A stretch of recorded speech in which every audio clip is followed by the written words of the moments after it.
Hi there everyone, welcome to my channel. Susan Winter here.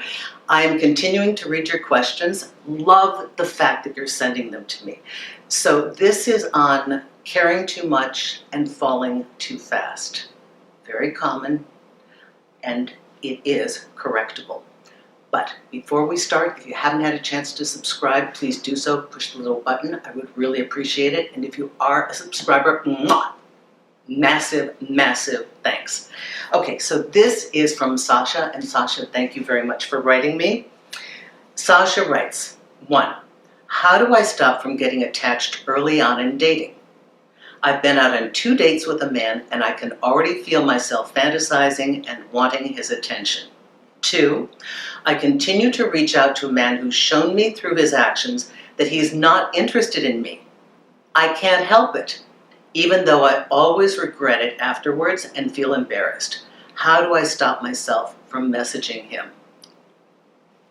I know what you're thinking. I know everybody's like, oh, Sasha, I have the answer. Well, okay, so we're actually going to tell you, Sasha, how to do this. And by the way, it's a good reminder for all of us. So 1, getting attached too soon.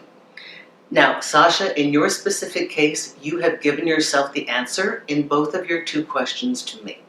And the answer is, for number 1, you know you're fantasizing. So fantasy is not reality. 2 dates, and you're already starting to go into this forward spin about who you imagine him to be. Now, I have to tell all of you that this is a normal transit in getting us in the gate of love. Were we to be completely shut down and cynical, we would never walk forward, open up, and connect with somebody. So part of this is natural. Stop beating yourself up for doing it. Okay, that's an important point because I never hear anybody say that. So just, it's okay. It is the level to which we begin to detail our fantasy. When we take the shell of a person that we've just met and begin pouring in this very elaborate future that we are certain we're going to have with them. That's the fantasy. To get excited, that's good. To be hopeful, that's good. To look for positive signs, this is good. All good signs, that's okay. To run headlong into creating a fantasy that you don't even know if this person's pre-qualified to do it. Do they even want what you want? And if they want what you want, do they want it with you? Okay, so that's number 1.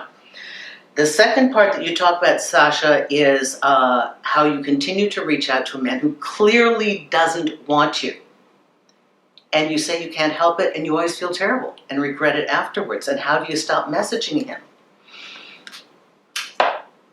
I hope logic will work. Well, fortunately, you see the error because you're writing about it, so you know it's a mistake. So let's talk about what your mind is doing wrong. Your mind is hunting for that door. You know what I mean? That door.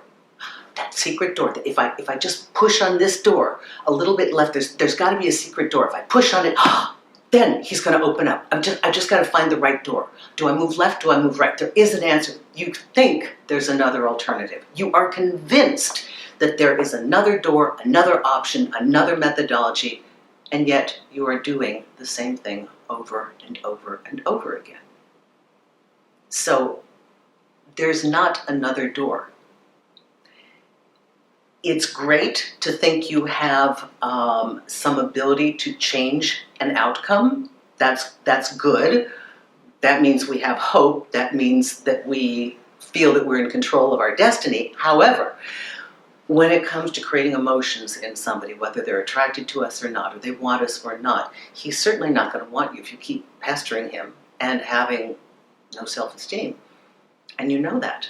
So he doesn't want you to be this kind of behavior. So be aware of the fact that the action you're taking is not getting you the result you want. So stop.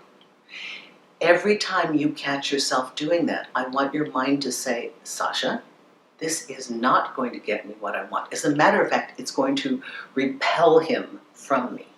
So stop. Just stop. You know it doesn't work. There's no secret door. that if I keep poking and poking, I'm going to find it. It doesn't exist. Stop. And when you stop, and when you change your focus, and probably when you stop thinking about him, he'll come back and poke you. But don't trust it, because he still doesn't want you. If you want to talk about this, you can contact me on Magnify by the minute. You can book an individual session or a day with me. So everyone, thank you, thank you. Come to my Instagram page if you like, Susan E. Winter, or listen to me on iHeartRadio, The Susan Winter Show. Thank you for being wonderful. Take care now.